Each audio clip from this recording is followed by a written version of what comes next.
Assalamualaikum warahmatullahi wabarakatuh. Selamat pagi dan salam sejahtera untuk kita semua. Yang kami hormati Ibu Kepala SDN Sukamaju 4, Ibu Hajah Oneng Nengsi SPD. Yang kami hormati Bapak Ibu Dewan Guru SDN Sukamaju 4. Yang kami hormati Bapak Ibu calon guru penggerak angkatan 6 serta hadirin yang berbahagia. Alhamdulillahirabbil alamin wa bihi nasta'in ala umuri dunya waddin wa ala alihi wa sahbihi ajma'in, amma ba'du. Pertama-tama marilah kita panjatkan puji dan syukur kehadirat Allah Subhanahu wa taala yang karena atas nikmat, rahmat dan hidayahnya kita dapat berkumpul di pagi yang sangat indah ini dengan gerimis yang gemericik dalam acara sharing dan diskusi yang digagasi oleh Ibu Ajeng Fitriani SPDSD dengan tema mewujudkan budaya positif sekolah guna meningkatkan kedisiplinan siswa dengan posisi kontrol guru dalam pembelajaran. Salawat beriring salam tak lupa kita sanjungkan kepada junjungan panutan kita Nabi Muhammad sallallahu alaihi wasallam, kepada keluarganya, para sahabatnya, yang mana insya Allah kita selalu diakui sebagai pengikutnya dan diselamatkan oleh baginda Rasulullah hingga akhir nanti. Amin, amin, ya rabbal alamin. Ibu Kepala Sekolah dan Bapak Ibu Dewan Guru serta Bapak Ibu calon guru penggerak angkatan 6, perkenankan saya selaku pembawa acara akan membacakan susunan acara sharing dan diskusi pada pagi hari ini sebagai berikut. Yang pertama, pembukaan. Kedua, sambutan dari Ibu Kepala Sekolah Sukamaju 4. Ketiga, pemaparan mewujudkan budaya positif guna meningkatkan kedisiplinan siswa dengan posisi kontrol guru dalam pembelajaran oleh Ibu Ajeng Fitriani SPDSD. Keempat, diskusi, dan kelima, penutup. Bapak Ibu hadirin yang kami muliakan, untuk menyingkat waktu, mari kita buka acara sharing dan diskusi pada pagi hari ini dengan baca basmalah dan surat Al-Fatihah. Ila hadratin Nabi Mustafa Sayyidina Muhammadin sallallahu alaihi wasallam wa jami'i syahadati Rasulillahi ajma'in syair al-Fatihah. A'udzu billahi minasyaitonir rajim.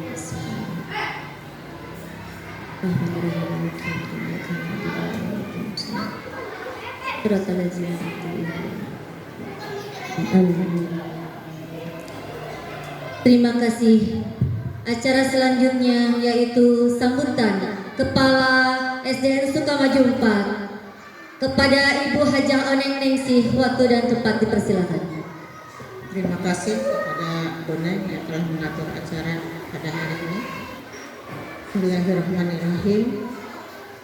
Innalhamdulillah nahmaduhu wa nasta'inuhu wa na'udzubillahi min syururi anfusina wa min sayyiati a'malina wa may yahdihillahu fala mudilla lahu wa man yudlil fala hadiya lahu. Asyhadu an la ilaha illallah wa asyhadu anna Muhammadan abduhu wa rasuluh. Rabbi jinni warzuqni fahma birahmatika ya arhamar rahimin. Yang saya hormati Bapak Ibu Dewan Guru SDN Sukamaju 4 dan Ibu yang melaksanakan guru penggerak. Alhamdulillah kita panjatkan puji syukur kepada Allah Subhanahu wa taala bahwa pada hari ini kita diberi kesempatan nikmat iman, nikmat Islam, nikmat sehat walafiat sehingga kita bisa hadir walaupun diterjang hujan yang enggak berhenti-berhenti, sehingga kita masih bisa menghadiri acara ini. Dan tak lupa salawat dan salam kita limpahkan kepada junjungan Nabi besar Muhammad SAW serta keluarganya, sahabatnya, dan sampai pengikutnya sampai akhir zaman.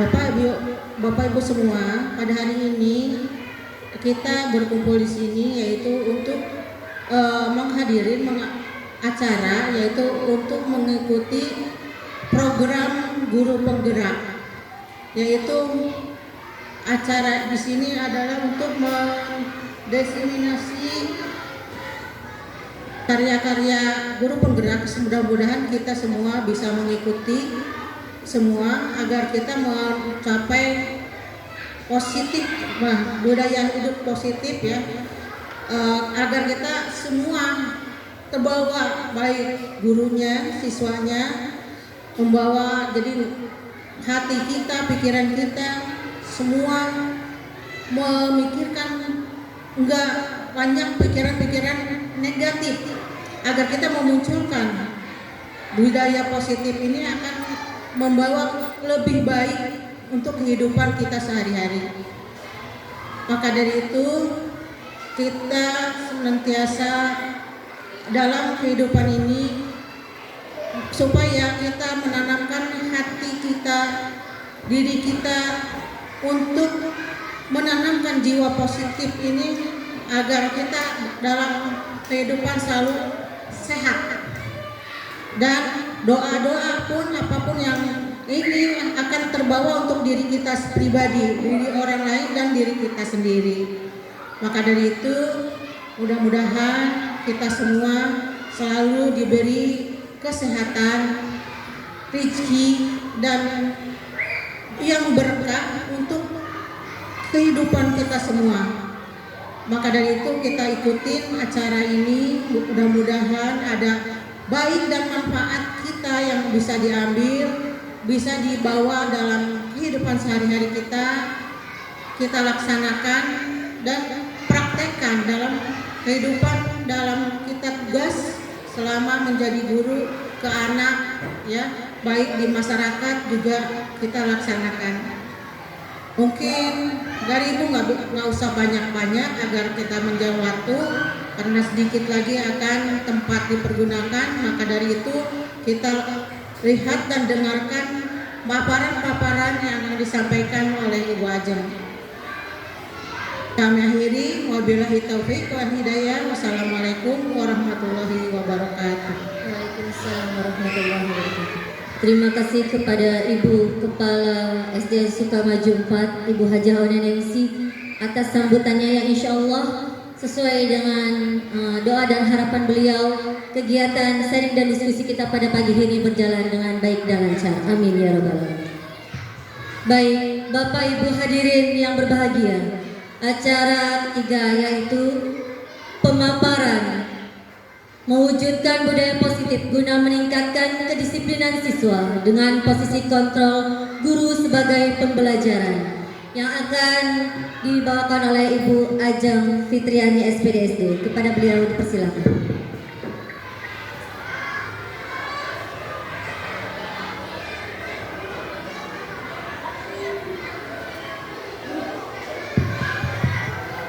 Assalamualaikum warahmatullahi wabarakatuh. Terima kasih atas kesempatannya, atas dukungan Bapak dan Ibu Guru serta Ibu Kepala Sekolah kepada saya untuk pagi hari ini. Pada kesempatan kali ini kita akan sama-sama berbagi dan belajar bagaimana kita membentuk satu budaya positif untuk mengembangkan sekolah kita agar jadi lebih baik lagi. Tentunya kita semua juga punya keinginan yang sama ya, agar sekolah kita jadi sekolah yang nyaman, sekolah yang bisa menampung semua kebutuhan belajar siswa. Nah, bagaimana sih caranya? Ya, kita sharing bersama nanti di sini ya.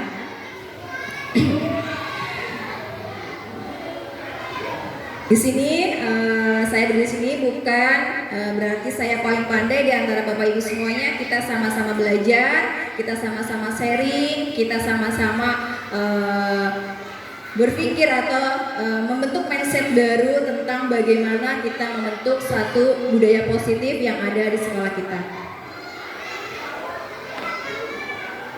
Ya. Apa sih itu budaya positif? Budaya positif itu adalah nilai-nilai dan kebiasaan-kebiasaan di sekolah yang berpihak kepada peserta didik agar mereka dapat berkembang menjadi pribadi yang kritis, penuh hormat dan bertanggung jawab. Ini adalah budaya positif ya, pengertian budaya positif. Nah, budaya-budaya positif yang ada di sekolah ini didasari pada filosofi pendidikan Ki Hajar Dewantara. Kalau kita belajar ya, kalau kita mendalami tentang filosofi pendidikan Ki Hajar Dewantara, sebagai seorang guru pasti kita akan merasa sangat-sangat menyesal sekali. Sangat-sangat merasa jauh sekali dari apa sih yang sesungguhnya disebut dengan pendidikan itu sendiri. Ya. Filosofi pendidikan Ki Hajar Dewantara itu mengatakan bahwa siswa itu bukanlah sebuah tabula rasa. Artinya apa? Siswa itu bukan selembar kertas kosong. Ketika siswa dari rumah datang ke sekolah, kita dulunya mindsetnya siswa itu selembar kertas kosong. Kita mengisi di dalamnya, ya tidak Bapak Ibu? Diisi dengan materi-materi, diisi dengan penguatan-penguatan karakter. Itu mindset kita sebelum kita tahu tentang dasar filosofi pendidikan Ki Hajar Dewantara. Sebenarnya siswa datang ke sekolah itu sudah membawa karakternya masing-masing, sudah membawa bakatnya masing-masing, sudah terisi nih anak. Ya, kita di sekolah hanya tinggal menebalkan perilaku baik dari mereka. Lalu kalau ada yang buruk bagaimana? Nah, kita berusaha secara pelan-pelan untuk menghilangkan, ya. Kalau mungkin menghilangkan tidak bisa, kita pelan-pelan untuk menipiskan laku yang bersifat negatif dari anak tersebut. Nah, berikutnya, selain sebagai seorang guru, tentu saja kita tahu profesi kita adalah seorang pendidik, di mana kita sebagai seorang guru tidak hanya bertugas sebagai pengantar materi pelajaran saja, tapi kita adalah sebagai pengantar untuk mengembangkan karakter yang positif dalam diri peserta didik kita. Berikutnya, menurut filosofi pendidikan Ki Hajar Dewantara juga bahwa guru tugasnya adalah menuntun. Menuntun apa? Menuntun kodrat yang ada pada anak-anak agar anak-anak didik kita mencapai keselamatan dan kebahagiaan. Nah, selain sebagai penuntun, Ki Hajar Dewantara juga mengibaratkan kita, ya guru, itu adalah sebagai petani. Sedangkan anak-anak itu adalah sebagai benih yang kita semai. Nah, sekolah tempat anak-anak belajar itu adalah tanahnya, ya. Tugas kita sebagai guru, sebagai seorang petani adalah menyemai benih di tanahnya disuburkan, ya tidak? Bisa nggak petani menanam benih padi misalnya, benih jagung misalnya, bisa nggak jadi padi? Bisa nggak Bapak Ibu? Bisa tidak? Tidak. Ya. Petani menanam benih jagung. Anak itu jadi benih ya. Benih jagung. Berarti dia sudah ada karakternya sendiri, jagung. Ketika dibawa ke sekolah, ditanamlah di sekolah, ditanam di sekolah, dipupuk oleh petani, yaitu seorang guru, ya. Dia tumbuh nggak jadi padi? Bisa nggak dia tumbuh jadi padi? Biji jagung bisa nggak tumbuh jadi padi? Bisa tidak? Tidak bisa Bapak Ibu. Nah, ini di sini penjelasan kenapa kita hanya bertugas sebagai penuntun di dalam sekolah. Kita tidak bisa mengganti atau menumbuhkan biji padi menjadi jagung atau sebaliknya. Kita hanya bisa merawat, ya, biji jagung itu agar tumbuh menjadi jagung yang berkualitas baik dengan cara memupuk, mengolah tanahnya, ya tidak. Nah, ini. Berikutnya dalam pembelajaran kita harus lah membuat satu rancangan pembelajaran atau model pembelajaran yang memang berpihak pada murid. Artinya kita tidak bisa ya, kalau dalam satu kelas ada 40 siswa misalnya, kita guru pas sudah paham anak ini bisa apa, anak ini sukanya apa, anak ini maunya apa, kita udah paham karena setiap hari kita bersama mereka, membersamai mereka. Nah, seharusnya kita sebagai seorang guru harus bisa menyempurnakan apa sih keinginan mereka dalam belajar, apa sih yang mereka mau dalam belajar. Nah, kita pahami dari situ. Ada anak misalnya suka menggambar, materinya gabungkanlah kaitkanlah dengan mereka dengan gambar misalnya. Mereka suka menyanyi, kaitkanlah materinya dengan menyanyi. Jadi kebutuhan belajar seluruh siswa dalam satu kelas itu dapat terpenuhi. Tapi tidak berarti kita harus membuat, misalnya dalam kelas kita ada 30 siswa, kita tidak harus membuat 30 model pembelajaran. Kita hanya pilah-pilah atau pilih-pilih mana yang suka bercerita, mana yang suka menggambar, mana yang suka menulis, dipilih-pilih seperti itu. Ya. Dari filosofi pendidikan Ki Hajar Dewantoro ada sebuah paradigma atau pemikiran yang dapat kita rubah, yaitu untuk membangun suatu budaya yang positif di dalam suatu sekolah itu perlu menyediakan lingkungan yang positif juga, lingkungan yang aman, nyaman. Nah, agar murid-murid mampu berpikir, bertindak dan menciptakan kemerdekaan, kemandirian mereka serta dapat menumbuhkan rasa tanggung jawab pada diri siswa. Nah, biasanya gimana sih bisa anak-anak bisa disiplin? Bagaimana sih bisa menumbuhkan satu kedisiplinan dalam lingkungan sekolah? Biasanya ada sebuah kontrol. Siapa yang mengontrol? Siapa Bapak Ibu? Siapa yang mengontrol? Guru, betul. Nah, gurulah yang akan mengontrol siswa. Tapi kontrol yang bagaimana? Nanti kita pelajari di slide berikutnya.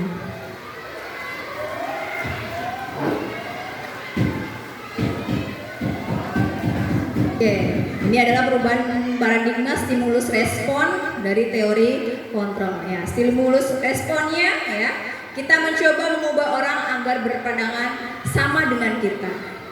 Kalau respon ya, terus teori kontrolnya kita berusaha memahami pandangan orang lain tentang dunia. Oke Bapak Ibu semuanya, ya kita bermain game dulu ya. Semuanya bisa bayangkan ada satu barang yang paling Bapak Ibu berharga, paling berharga dari Bapak Ibu. Sudah bayangkan? Apa aja yang dari Bapak Ibu yang paling berharga? Sudah bayangkan barangnya, bendanya? Sudah? Sekarang kepalkan tangannya, bayangkan benda itu ada di tangan Bapak Ibu semua. Dikepal tangannya ya. Pak Gilang bisa mengepal? Bisa? Bu Yani? Bisa? Udah dibayangkan ya, benda yang dikepal itu adalah benda yang sangat berharga untuk Bapak Ibu semua. Oke, Bu Holis saya minta tanya, boleh nggak buka tangan Bu Holis? Boleh nggak? Itu benda yang paling berharga dari Bu Holis. Saya mau lihat, boleh nggak kira-kira? Pak Gilang boleh nggak? Boleh aja. Kenapa boleh? Ada hak untuk dilihat. Oke, Bu Holis tadi boleh nggak lihat? Kayaknya teman-teman saya barusan baik-baik semua barusan. Mereka mau melihatkan dan mau menyerahkan apa yang mereka miliki gitu. Bu Yani? Boleh? Pak Dwi? Apa aja tuh benda apa aja yang Pak Dwi punya yang paling berharga? Saya boleh nggak membuka tangan Pak Dwi nih? Membuka tangan Pak Dwi. Simpanan Pak Dwi. Bisa nggak? Boleh nggak? Tergantung Pak Dwi ya. Oke. Bu Dewi? Boleh nggak? Tolong dong buka, boleh nggak? Enggak, itu punya saya, boleh nggak? Berharga nggak boleh ya, punya Bu Dewi nggak boleh. Bu Neng boleh nggak? Nggak boleh. Oke, sangat berharga ya Bu Neng ya. Ibu boleh nggak Bu dibuka Bu? Boleh aja. Oke. Baik, terima kasih Bapak Ibu responnya. Ya, genggaman tangan kita tadi adalah berisi benda yang sangat berharga untuk kita. Ya tidak? Orang lain tuh ingin meminta ya, meminta genggaman tangan kita yang ada di benda yang ada di dalam tangan kita tuh mau diminta. Ada yang jawab boleh-boleh aja, silakan. Terus Bu Dewi bilang jangan, ini benda berharga saya. Sekarang Bu Dewi saya ancam ya misalnya, kalau nggak dibuka saya cubit nih. Tetap dibuka apa enggak tangannya? Enggak. Bu Neng, boleh nggak kalau saya cubit, kalau nggak mau buka saya cubit ya Bu Neng? Buka nggak? Enggak. Tetap ya. Bu Neng tetap dipertahankan ya genggamannya ya. Oke. Kalau Ibu diancam, boleh nggak dibuka nih? Boleh. Asal berguna bagi semua ya Bu ya. Oke, baik. Nah, seperti inilah posisi kontrol. Ya. Siapa yang bisa membuka tangan? Siapa yang bisa membuka kepelan tangan kita? Kita sendiri, diri saya sendiri. Pak Gilang tadi boleh bilang boleh. Kenapa? Boleh. Karena Pak Gilang menginginkannya, iya tidak? Pak Dwi juga bilang boleh karena Pak Dwi menginginkan itu dibuka ya nggak Pak Dwi? Jadi kontrol itu tidak bisa dipaksakan. Berjalan apa adanya sesuai keinginan masing-masing individu. Seperti itu. Oke, lanjut. Nah, dari posisi kontrol ya, kita akan menciptakan suatu kedisiplinan. Ada salah satu paradigma atau pemikiran yang tentang kedisiplinan. Orang-orang bilang, apa sih artinya disiplin? Artinya disiplin adalah tata tertib, teratur, patuh, dan seterusnya. Ya, patuh pada peraturan. Nah, biasanya kata disiplin ini identik sekali dengan yang namanya hukuman. Ya tidak Bapak Ibu? Ya, identik sekali dengan yang namanya hukuman. Kalau ada kata hukuman, pasti anak akan ketakutan. Ya, akan merasa takut, akan merasa tersakiti dan seterusnya. Ya. Nah, padahal disiplin itu berbeda ya, karena belajar dengan disiplin ini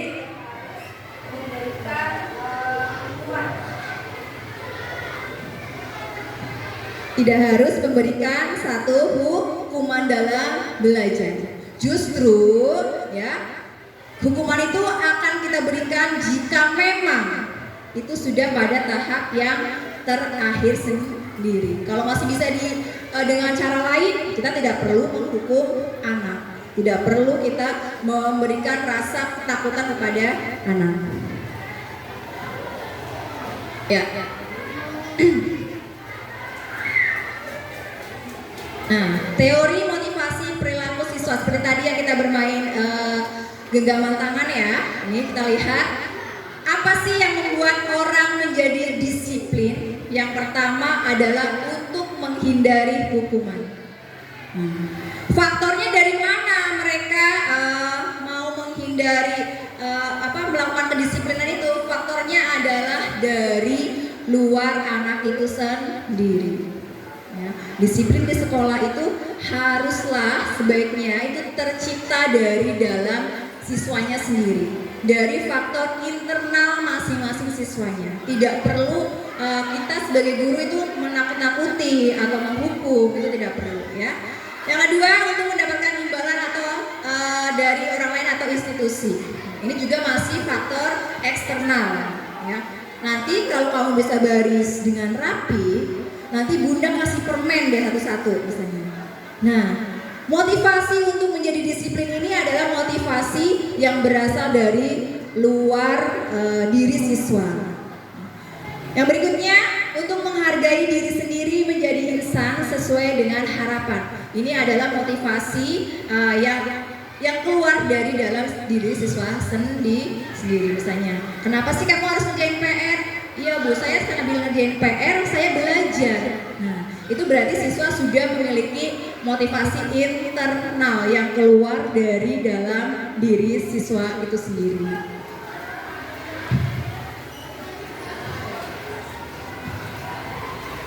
Budaya positif itu tercipta dari mana sih? Yang pertama adalah dari peraturan kelas.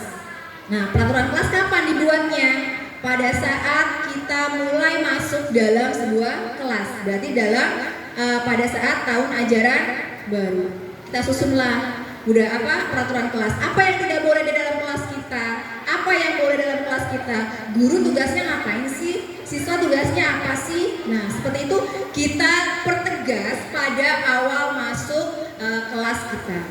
Nah, dari peraturan kelas ini, itu sudah berjalan beberapa hari, itu akan menumbuhkan keyakinan kelas dalam diri siswa masing-masing.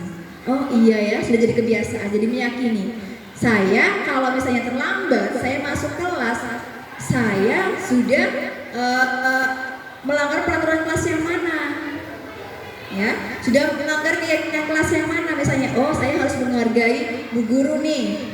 Bu Guru udah datang pagi jam 7, saya datangnya setengah 8. Saya nggak menghargai Bu Guru, berarti saya melanggar keyakinan kelas, yaitu menghargai orang lain. Contohnya, di keyakinan kelas yang sudah disepakati secara terus itu akan menciptakan satu lingkungan yang positif dan akhirnya akan membuat satu sekolah kita misalnya ini menjadi budaya positif ya yang akan dikembangkan dalam satu sekolah.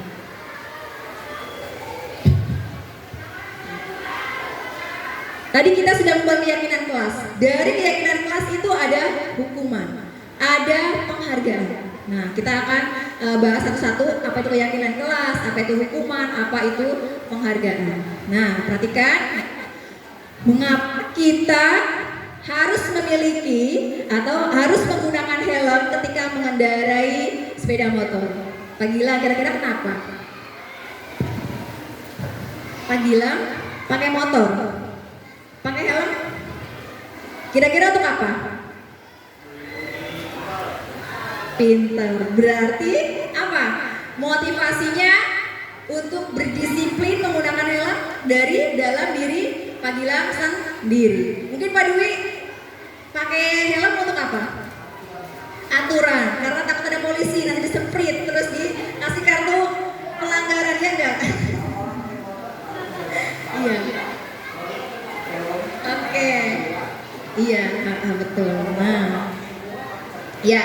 Kalau misalnya alasannya Pak Dwi adalah karena peraturan, berarti Pak Dwi melakukan satu disiplin. Kedisiplinan itu tadi karena adanya faktor eksternal, iya dari luar. Ya, kalau tadi Pak Gilang dia udah, iya dari internal, dari dalam dirinya Pak Gilang sendiri. Dia sudah punya pemikiran bahwa kalau nggak pakai helm nih saya jatuh, kepalanya sakit gitu, ya kan Pak Gilang ya. Oke, yang kedua, mengapa kita memiliki peraturan 3M? Menggunakan masker, mencuci tangan, dan menjaga jarak 1,5 meter. Kira-kira, kalau tadi di nomor 1 ya, kita membuat menggunakan helm karena tadi misalnya Pak Dwi karena takut peraturan. Berarti keyakinan kelasnya yang akan dimunculkan di poin yang pertama ini apa Pak Dwi? Disiplinan ya. Disiplinan bisa, ya kan? Yang kedua, mencuci masker untuk menjaga apa? Tubuh dari, ya berarti dalam bidang kesehatan atau keselamatan bisa. Nomor 1 juga dalam bidang keselamatan juga bisa. Nah, ini contoh-contoh atau bentuk-bentuk keyakinan kelas. Ya. Apa sih keyakinan kelas yang tadi sudah kita bahas sedikit, yaitu adalah nilai-nilai kebajikan atau prinsip-prinsip universal yang disepakati secara universal. Nah, yang sudah disepakati dalam satu kelas.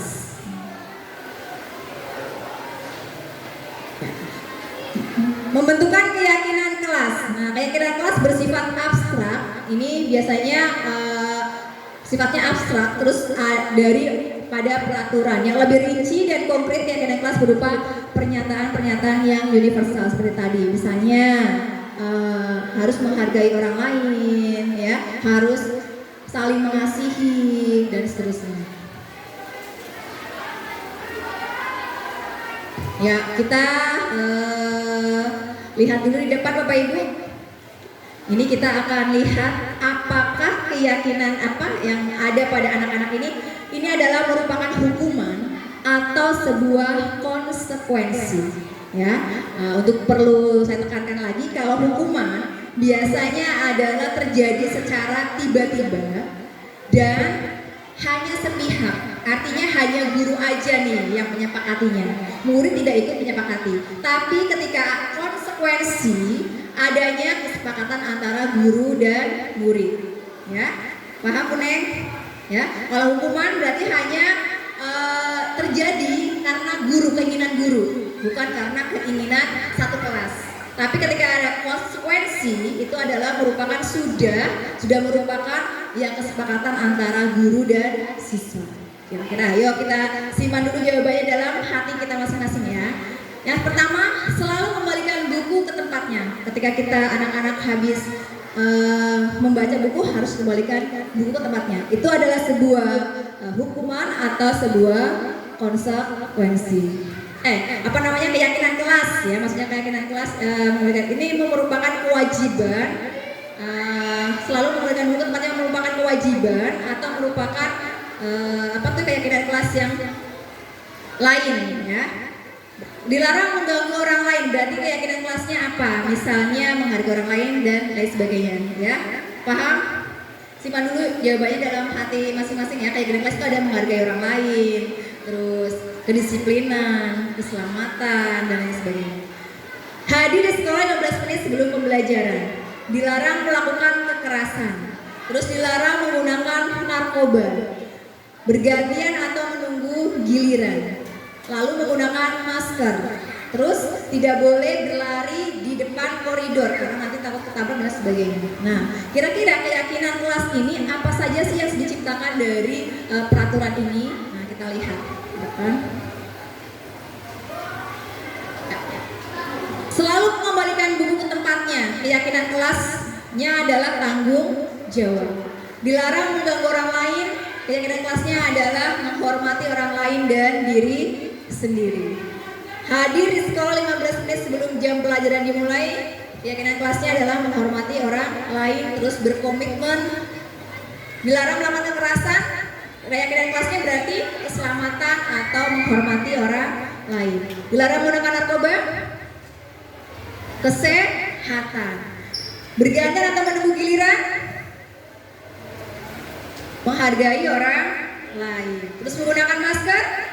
Keyakinan kelas yang ditimbulkan apa? Yang munculkan adalah kesehatan atau keselamatan. Nah, ini adalah keyakinan-keyakinan kelas yang sudah muncul atau bisa muncul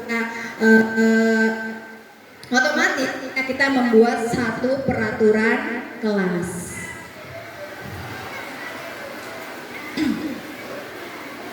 Ya, dihukum oleh penghargaan. Ini kalau kita memberikan penghargaan kepada siswa, misalnya, nah, ada satu ahli ya yang mengatakan bahwa penghargaan adalah juga sebuah hukuman. Loh, kok bisa? Kenapa? Nah, misalnya contohnya anak yang di kelasnya ranking terakhir, ada anak yang di kelasnya ranking 1. Yang anak yang terakhir bagaimana perasaannya? Dia punya predikat penghargaan ranking 35 dari 35 siswa. Bagaimana perasaannya? Hancur tidak? Hancur, sakit, ya tidak? Nah, itu adalah bentuk penghargaan yang juga sebagai bentuk hukuman. Seperti itu dan seterusnya.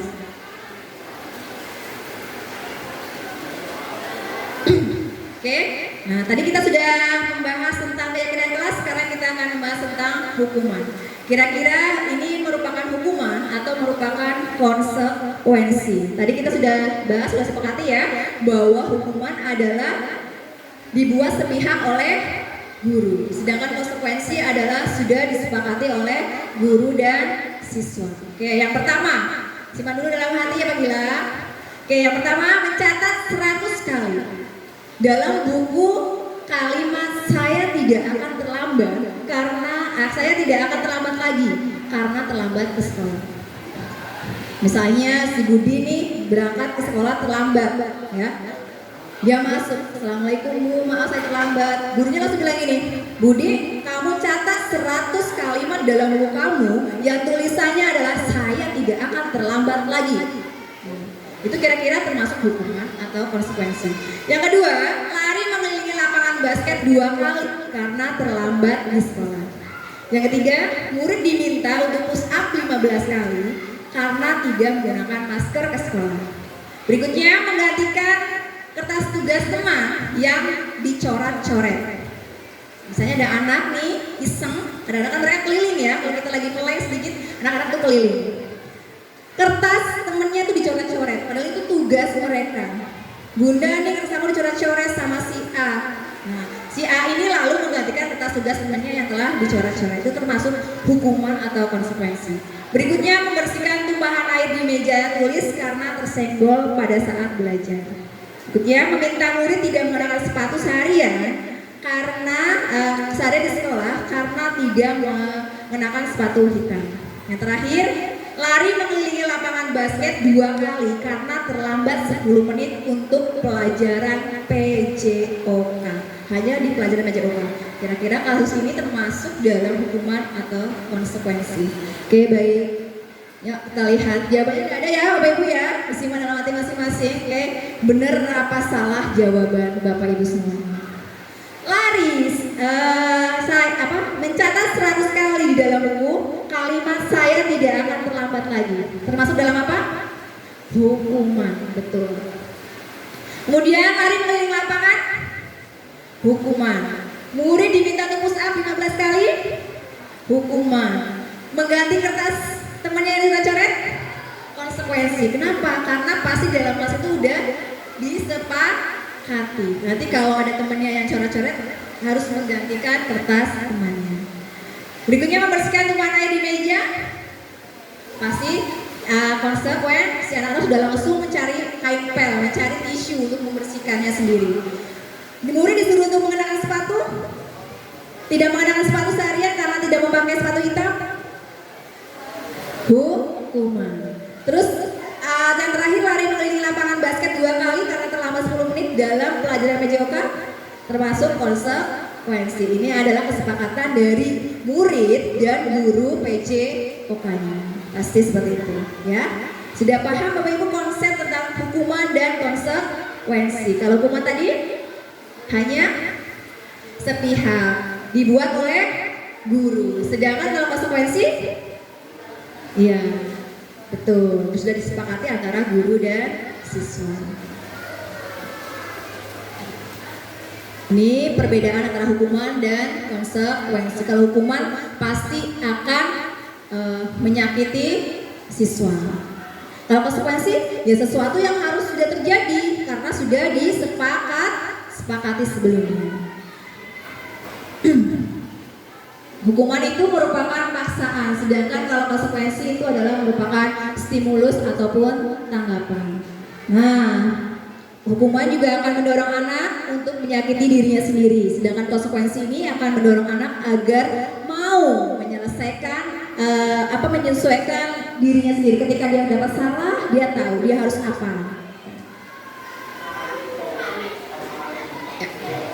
Nah, perhatikan dalam membuat satu peraturan kelas atau dalam menyelesaikan satu kasus, kita harus mengetahui dulu kebutuhan dasar dari manusia. Yang pertama adalah kebutuhan bertahan hidup atau survival, ada kebutuhan untuk penguasaan, kebebasan, kesenangan, dicintai atau diterima dalam kumpulan atau dalam kelompoknya. Ini adalah kebutuhan dasar manusia. Ya, kita lihat kebutuhan dasar apakah yang dibutuhkan atau belum terpenuhi dari kasus berikut ini ya. Ibu Ani, guru kelas 5 di SD Pelita Hati, sedang bingung menghadapi ulah salah satu murid di kelasnya, namanya Agus. Beberapa anak telah datang dan mengeluh Agus yang seringkali meminta bekal makan siang kepada mereka dengan memaksa ya. Jika Anda menghadapi situasi seperti Ibu Ani, apa yang akan dilakukan? Kira-kira apa yang akan dilakukan? Ini ada Agus dalam satu kelas namanya Agus, kita jadi gurunya nih berkali-kali Agus ini ngambil memaksa ya bekal makanan dari temannya. Apa yang kita lakukan? Memarahi? Gimana Bu Nek? Menasehati Agus agar tidak melakukan lagi. Kalau Pak Dwi gimana Pak Dwi?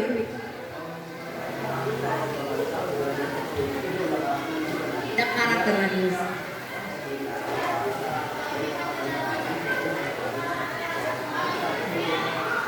Oke.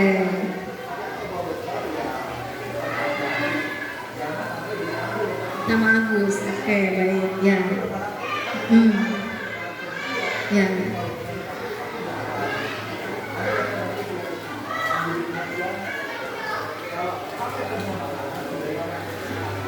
Si Agus. Untuk mengantisipasi agar tidak diambil temannya. Oke, kalau menurut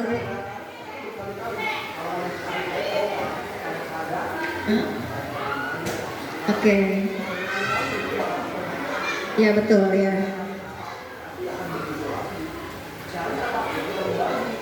Untuk mengantisipasi agar tidak diambil lagi sama teman setelah paksa. Oke, bagus sekali pendapat dari Pak Dwi ya. Kata Pak Dwi itu udah jadi karakternya Agus. Ya, udah berkali-kali dia melakukan kesalahan yang sama. Kata Pak Dwi itu jadi karakternya dia. Jadi kita mengantisipasinya dengan cara bilang ke Agus, apa tadi Pak Dwi? Ya dibagilah si Agus.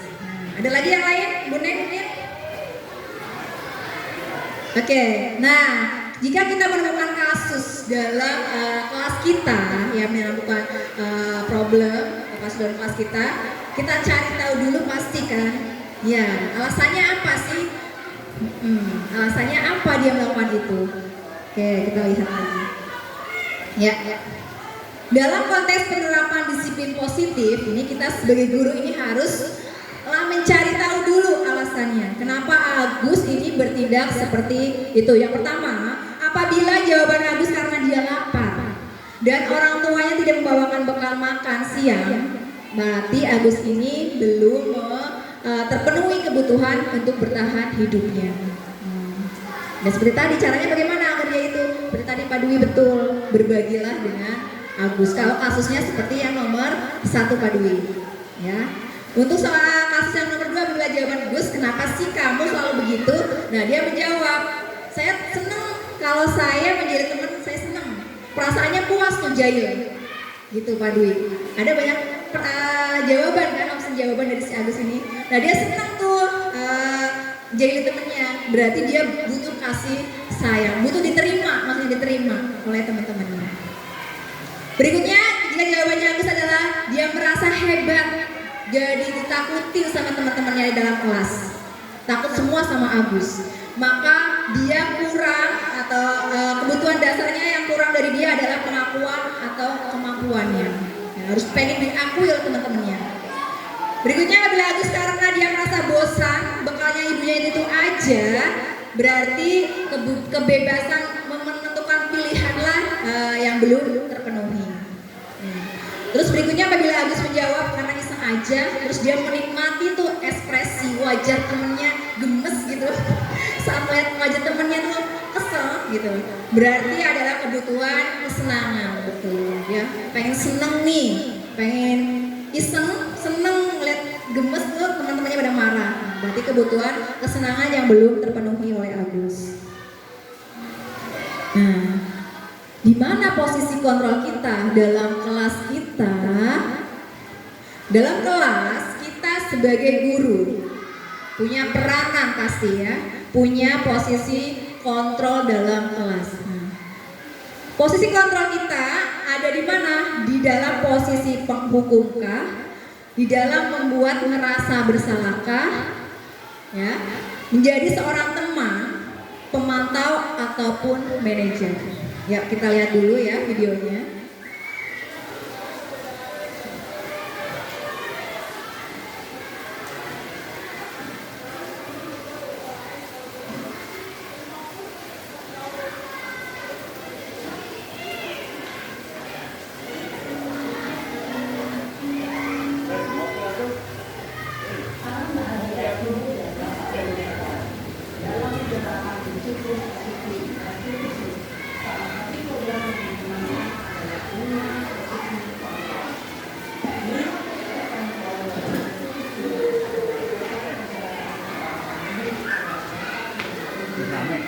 Pada video kali ini, kita akan membahas tentang posisi kontrol yang dikembangkan oleh Diane Gosling dan contoh penerapannya.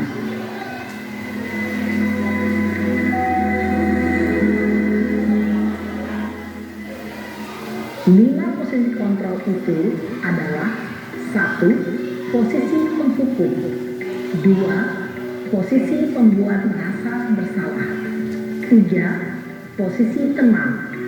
4. Posisi pemantau atau monitor. Dan 5. Posisi manajer. Untuk lebih memahami kelima posisi tersebut, mari kita saksikan kasus Naren yang terlambat hadir 20 menit di sekolah dan melihat bagaimana kelima posisi kontrol dalam menghadapi masalah tersebut.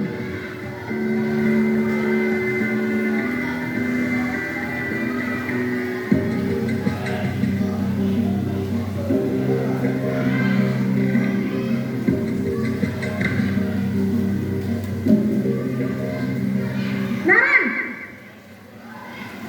Sini kamu! Selamat pagi, Bu. Selalu terlambat. Kamu deh, pasti terlambat. Maaf, Bu. Saya Apa? Apa coba? Alasan kamu apa lagi? Kapan sih kamu tidak terlambat? Malas sekali ya kamu jadi anak. saya Dasar pemalas. Gak kapok-kapok sih kamu. Sudah berapa kali terlambat? Sana, kamu keliling lapangan basket 2 kali. kenapa saya harus keliling lapangan basket, Bu? Kenapa? Kamu melawan ibu? Berani-beraninya jawab. Sudah terlambat, masih berani jawab pula. Sekarang, keliling lapangan basket 5 kali sekalian. Biar kapok. Cepat. Pergi sana ke lapangan basket. Posisi penghukum biasanya berbicara dengan nada tinggi, menghardik, menunjuk-nunjuk, menyakiti, dan menyindir. Hukuman bisa berupa fisik maupun psikis. Ibu dan bapak guru hebat. Dampak yang terjadi pada murid ketika guru berada pada posisi penghukum adalah murid cenderung akan memberontak, bahkan menyimpan dendam.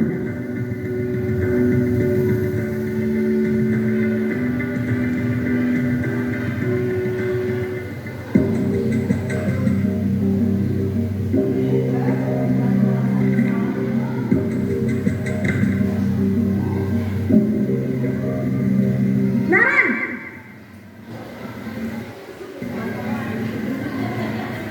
Selamat pagi, Bu. Naren. Kamu kenapa terlambat lagi, nak? Ya Tuhan, Naren. Kamu senang ya bikin ibu susah ya? Kalau kamu terlambat lagi, nanti ibu yang ditegur bapak kepala sekolah, nak. Disangka ibu tidak bisa membina kamu. Duh, gimana ini? Maaf, Bu. Duh, Gusti Naren. Kamu suka ya kalau ibu ditegur bapak kepala sekolah? Terus, sekarang ibu harus tulis apa yang di buku absen? Ini kamu sudah sering terlambat loh.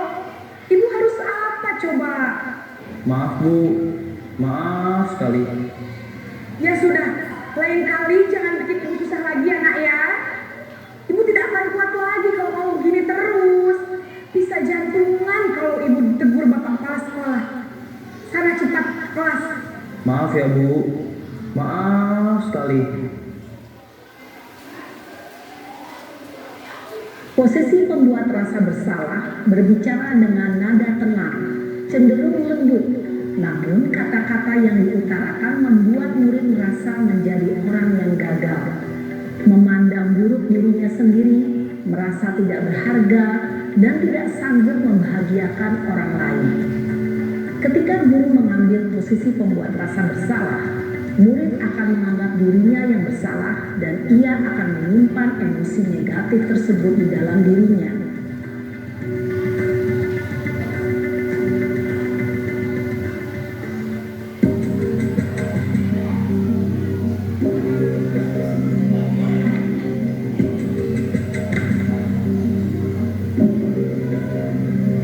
Naren!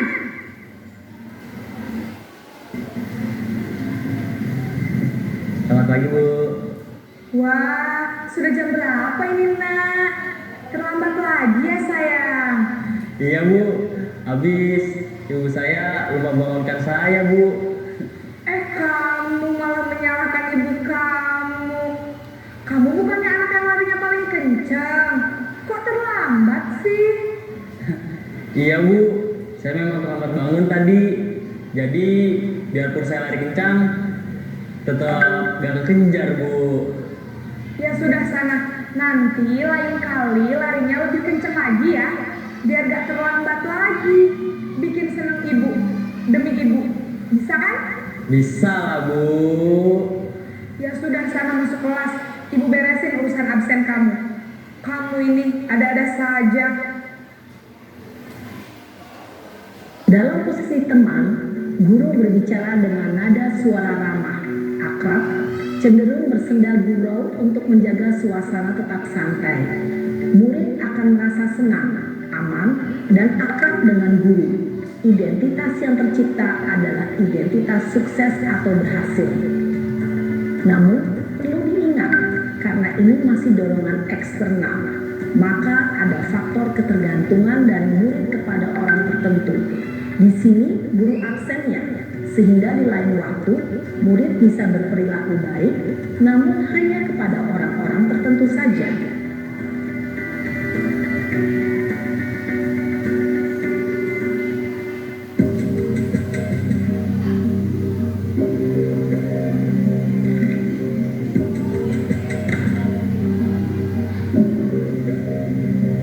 Naren!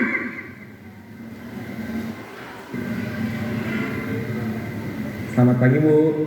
Naren, apa peraturan sekolah kita tentang jam berapa kita harus masuk sekolah, Nak? Kita harus di sekolah jam 7, Bu. Iya betul, sekarang sudah jam 7.20. Naren sudah tahu konsekuensinya jika terlambat hadir. Paham, Bu. Saya harus tinggal kelas pas jam istirahat selama 20 menit. Iya benar, konsekuensinya demikian. Jadi nanti jam 9.30 pas istirahat, kamu harus tinggal di kelas, kerjakan tugas tambahan untuk ketertinggalan kamu, ya? Baik, Bu. Posisi pemantau mengandalkan penghitungan atau data untuk mengontrol murid. Guru mengarahkan murid berdasarkan peraturan dan konsekuensi. Seorang pemantau menunjukkan bahasa tubuh dan ekspresi wajah yang datar dan cenderung formal.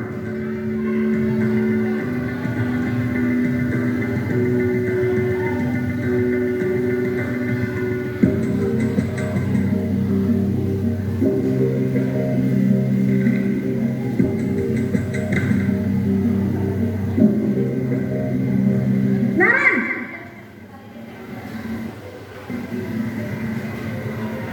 Selamat pagi, Bu. Selamat pagi, Naren. Maaf, Bu. Saya terlambat. Iya, sekolah masuknya jam 7, sekarang sudah jam 7.20. Jadi sekarang bagaimana ini, Naren? Maaf, Bu.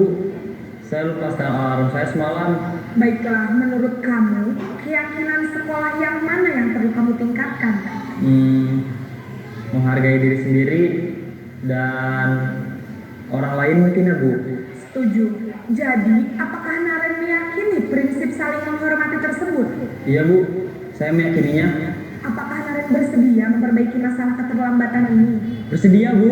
Bagaimana kamu akan perbaiki masalah keterlambatan ini? Saya akan coba untuk tidak lupa menyetel alarm saya, Bu. Baik, kalau Naren lupa menyetel alarm di rumah, ada orang yang kira-kira bisa bantu mengingatkan tidak? Ada, Bu. Kakak saya, Kak Emma. Ada lagi selain Kak Emma? Selain Kak Emma, ada ibu saya. Baik, jadi yang mengingatkan Naren adalah Kak Emma dan ibu kamu ya? Kira-kira akan mulai setel alarm kapan nih Naren? Setelah pulang sekolah, akan segera saya lakukan. Baik, jadi Naren akan setel alarm untuk bangun besok pagi dan akan diingatkan oleh kakak dan ibunda Naren ya. Ada lagi yang mungkin perlu dilakukan Naren agar tidak terlambat bangun lagi? Tidak ada, Bu. Baik Naren, terima kasih untuk kerjasama kamu. Sekarang kamu perlu kembali ke kelas untuk belajar. Baik, Bu. Terima kasih. Posisi manajer adalah posisi kontrol yang disarankan untuk membimbing murid memiliki sikap disiplin yang positif, yaitu murid yang mandiri, bertanggung jawab, dan dapat memecahkan masalah. Tujuan dari posisi ini adalah agar murid dapat berefleksi atas tindakannya. Guru akan dengan tulus memberikan pertanyaan-pertanyaan bermakna, sehingga membuat murid dapat belajar dari kesalahannya dan mencari sebuah solusi untuk menyelesaikannya. Ibu dan bapak guru hebat, setelah mengamati adegan kelima posisi kontrol tadi, kira-kira posisi mana yang paling ideal? Posisi mana yang dapat menunjang motivasi intrinsik murid? Ya, tentu posisi manajer. Posisi ini memang posisi ideal yang ingin dituju setiap pendidik. Pada posisi inilah, guru dapat menerapkan disiplin positif yang berpihak pada murid, yang memerdekakan murid. Perjalanan seorang pendidik tentunya tidak mudah untuk sampai pada posisi seorang manajer. Namun, tujuan kita pasti, yaitu menciptakan murid-murid yang mandiri, merdeka, dan bertanggung jawab. Bagaimana? Dan melihat posisi kontrak, kira-kira Bapak dan Ibu semuanya ada di posisi mana? Penghubungkah, pemantau, manajerial, ya, ataupun yang lainnya? Di posisi mana kira-kira? Masih dalam posisi penghubung? Yuk kita rubah mindset kita rubah lagi cara kita memposisikan diri kita, mengontrol murid kita agar murid kita itu mandiri, merdeka, dan bertanggung jawab, tapi punya motivasi dari dalam diri mereka sendiri. Bukan karena kita paksa, bukan karena kita memberikan imbalan dan sebagainya. Oke.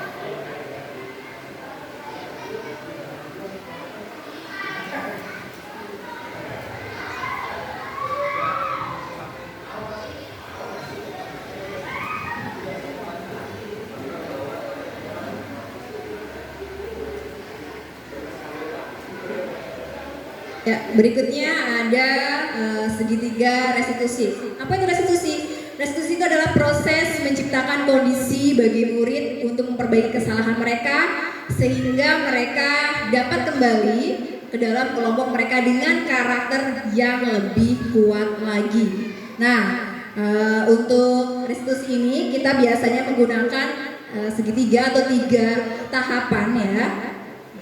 Yaitu dengan segitiga restitusi. Yang pertama kita akan menstabilkan identitas dengan kata-kata, biasanya dengan kata-kata pematik, yaitu setiap orang pasti pernah melakukan kesalahan seperti ini.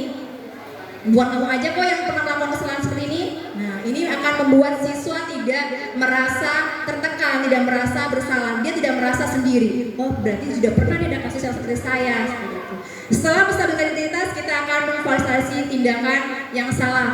Kamu punya alasan kan kenapa melakukan itu? Berikutnya kita akan menanyakan keyakinan kelas yang sudah disepakati. Nilai-nilai apa aja yang sudah disepakati?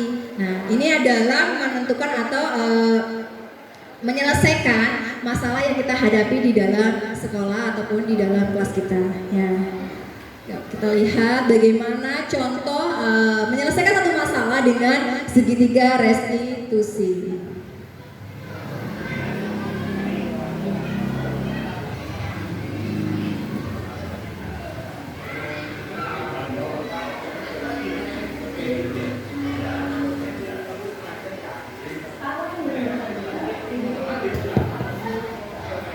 Pada video kali ini kita akan membahas tentang salah satu program disiplin positif yang diterapkan di lingkungan sekolah yang dikenal dengan nama restitusi.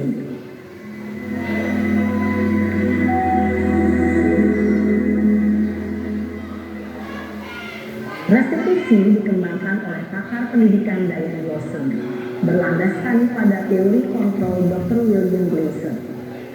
Segitiga restitusi adalah suatu proses dialog yang dijalankan oleh guru atau orang tua agar dapat menghasilkan murid yang mandiri dan bertanggung jawab. Pada saat guru di posisi manajer, aspek yang dikembangkan pada murid adalah motivasi intrinsik, sehingga penanaman nilai-nilai kebajikan dapat tumbuh dan berkembang menjadi suatu kebiasaan positif yang akhirnya membentuk karakter murid. Proses dialog ini terdiri dari 3 langkah yang digambarkan pada ketiga sisi pada segitiga restitusi. Sisi pertama adalah menstabilkan identitas. Sisi yang kedua adalah validasi tindakan yang salah. Dan sisi yang ketiga adalah menanyakan keyakinan. Ibu dan bapak guru, berikut ini akan menunjukkan bagaimana seorang guru berada dalam posisi manajer menggunakan penerapan segitiga restitusi.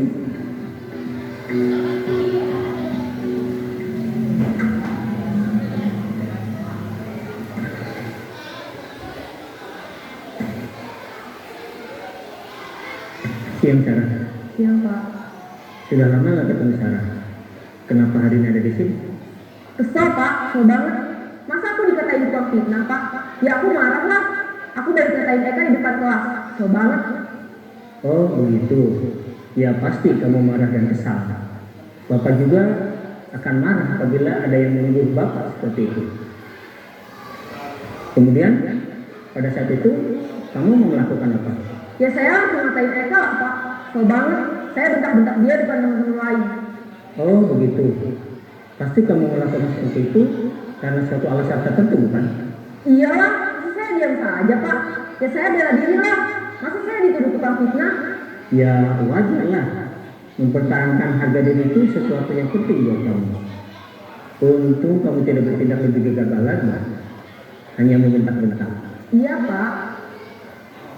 Untung saya masih bersabar dan hanya meminta saja. Sudah gemes padahal, saya pasti bela diri lah. Ya pasti ya. Tapi kamu memilih untuk tetap bertahan dan bersabar.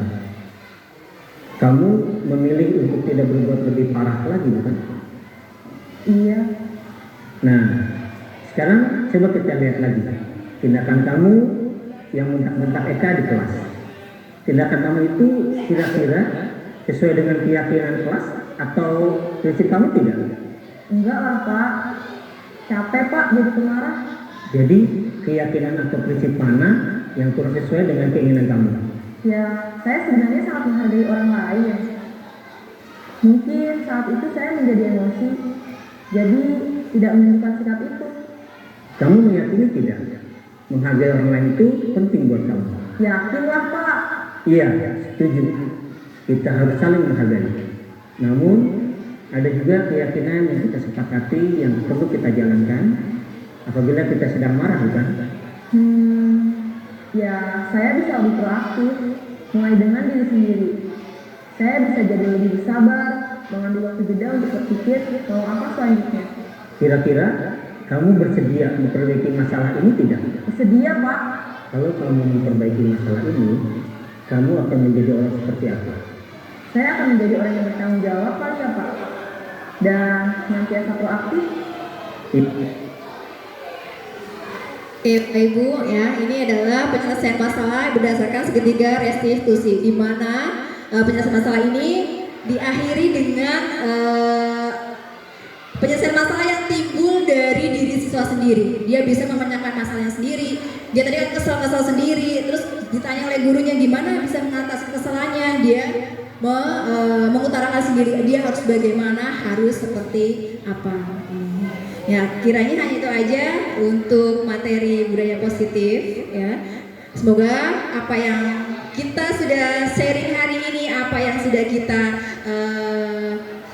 pelajari hari ini bisa menjadi perubahan untuk sekolah kita menjadi lebih baik lagi.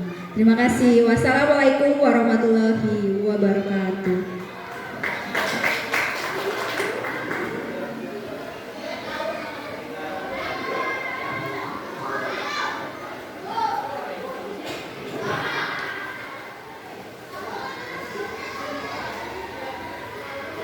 Terima kasih kepada Ibu Ajeng Fitriani SPDSD yang telah memaparkan materi-materinya kepada kita. Yang insya Allah apa yang beliau paparkan menjadi ilmu dan wawasan baru bagi kita ya Bapak Ibu Guru semua.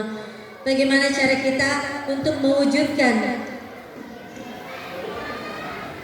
budaya positif dengan keyakinan kelas dalam proses pembelajaran di sekolah kita.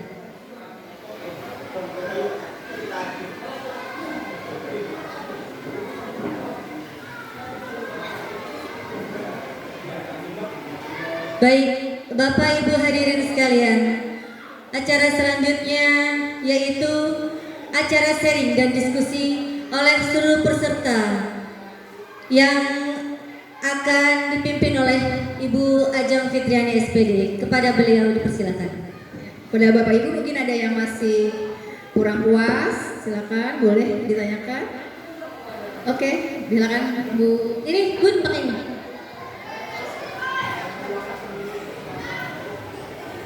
Ya, Assalamualaikum warahmatullahi wabarakatuh. Terima kasih untuk pemaparannya dari Bu Ajeng dengan judul mewujudkan budaya positif dengan keyakinan kelas. Aku tuh perlu sharing aja ya di kelas nih Bu, dengan ketentuan dan aturan-aturan yang udah kita terapkan di kelas kepada siswa itu kadang anak tuh yang tadi Bu Ajeng bilang itu mencari perhatian seperti itu ya. Contohnya tuh seperti tolong ya nak diam gitu, tapi orangnya tuh itu lagi ya, itu nggak bisa diam tuh Bu, dia bergerak terus bebas begitu kan, padahal kita tuh udah dari yang lembut gitu kan sampai yang agak tegas keras gitu, tetap aja tuh anaknya seperti itu. Bagaimana kira-kira ya teman-teman? Terima kasih. Oke, baik Bu Widi, terima kasih atas sharingnya ya.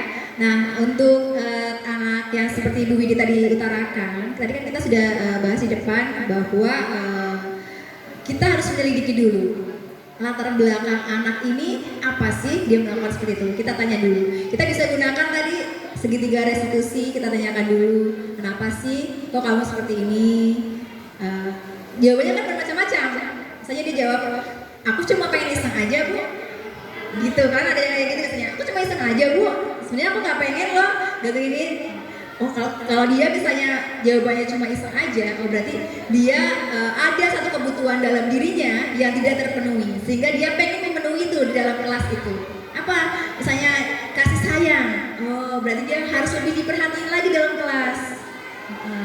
Kalau misalnya dia aku seneng Bu di apa tuh namanya ditakutin sama teman-teman sekelas. Berarti ada kebutuhan pengakuan dari dirinya yang kurang dalam dirinya. Berarti kita penuhilah di situ. Jadi kita mengisi kekosongan atau kebutuhan yang anak belum dapatkan di rumah atau belum dapatkan dari lingkungannya. Jadi di sekolah kita penuhi kebutuhannya. Seperti itu Widi mungkin. Kebetulan tadi aku kan belum sempat melihat ya paparan yang untuk segitiga tadi itu. Nanti bolehlah di share ke aku gitu apa aja gitu. Bisa.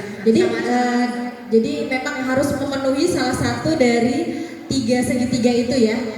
Tahapan menyelesaikan masalahnya bisa langsung dari posisi 1, tahapan 1 bisa langsung ke tahapan yang terakhir gitu bisa. Tidak harus tiga-tiganya kita tahapin lalui gitu, tidak. Kita boleh langsung dari tahapan pertama kita menanyakan kenapa seperti itu, lalu sampai ke dalam dia bisa menemukan sendiri penyelesaian masalah yang dihadapi sendiri. Oh Bu, berarti saya harus begini ya Bu. Oh Bu, berarti saya nggak boleh begitu ya Bu. Kalau nggak boleh begitu berarti besok saya harus seperti ini. Tapi itu harus keluar dari dalam diri siswa sendiri dengan kata-kata pemantik dari kita. Seperti itu. Terima kasih. Tapi semua itu tetap harus kita komunikasikan oleh dengan pihak orang tua gitu ya. bisa dengan motor. Ya, terima kasih Bu Ajeng. Sama-sama. Terima kasih Bu Widi. Ada lagi? Cukup ya? Ya, Bu Neng, mau tutup.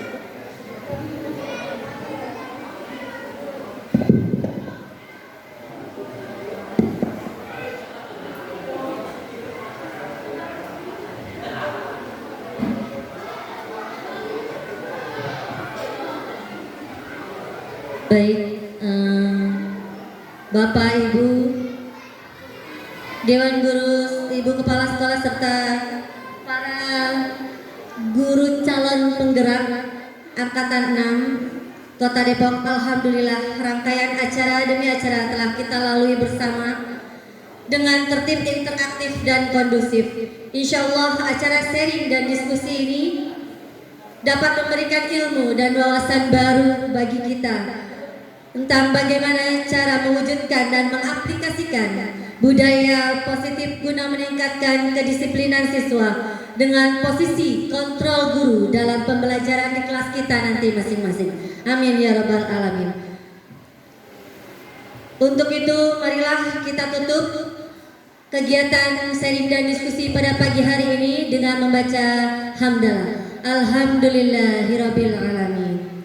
Saya selaku pembawa acara mohon dibukakan pintu maaf yang sebesar-besarnya bila ada kesalahan atau kehilafan dalam memandu acara ini, karena itu kekurangan saya sebagai manusia. Terima kasih. Sedikit pantun, siang-siang ke kota, jangan lupa membeli alpukat. Demikian sharing dan diskusi kita, insya Allah bisa membawa manfaat. Billahi taufiq wal hidayah. Wassalamualaikum warahmatullahi wabarakatuh.